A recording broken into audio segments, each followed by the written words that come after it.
Hello, my name's Paul Dodgshon. I'm a business broker with Business Partnership. Welcome to Small Biz Expert. Today I want to talk about how you actually shop for a business for sale. And we're not talking in that sense just retail. This should be any business you're looking to acquire. And the first step really is to define your interest.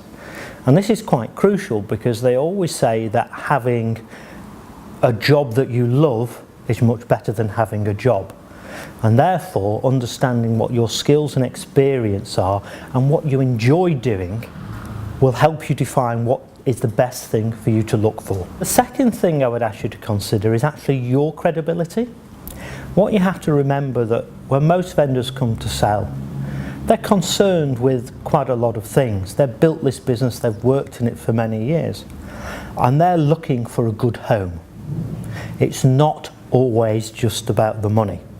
And therefore put time and effort into your own CV, your own background, explain to them why you like their business and understand what they want to get out of it.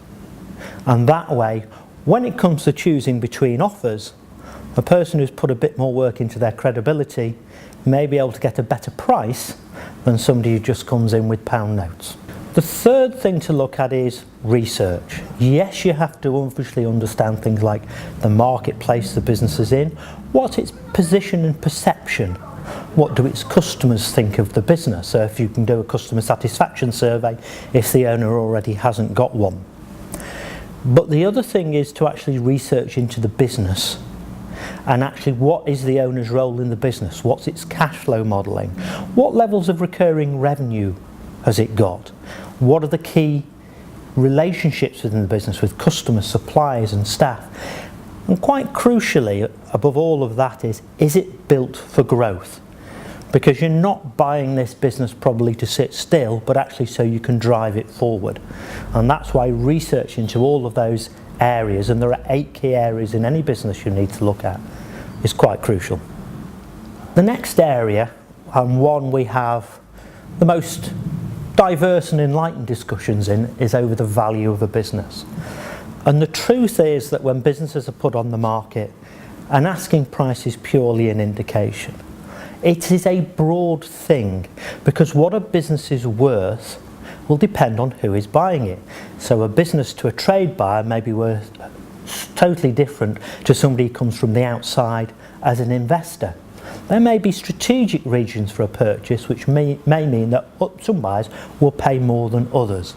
So actually the only way you can approach value is to sit down and work out what it is worth to you.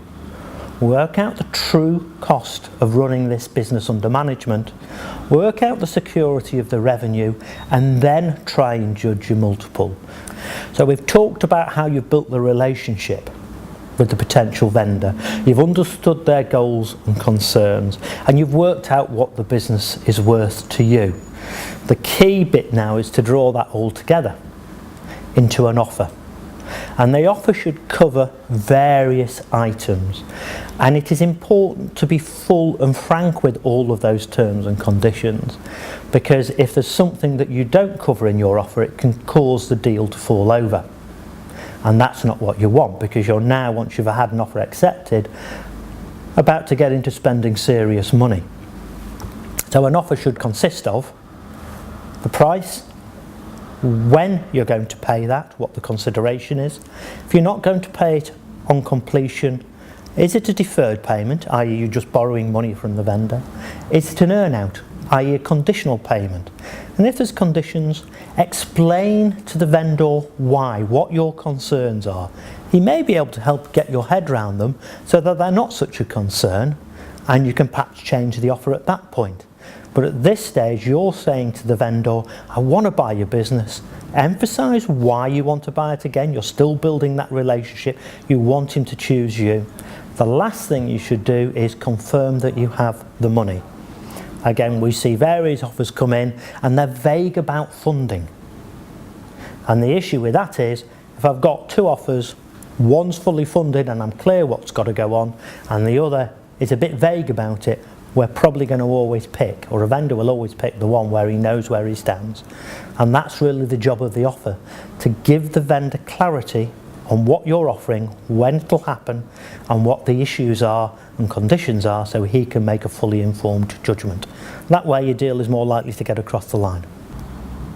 The last thing you do is actually go back and check that once you're and this is just before you have the offer agreed, is check that the business and the offer you're making still ticks the list of top 10 things that you've decided were important to you when you defined your interest.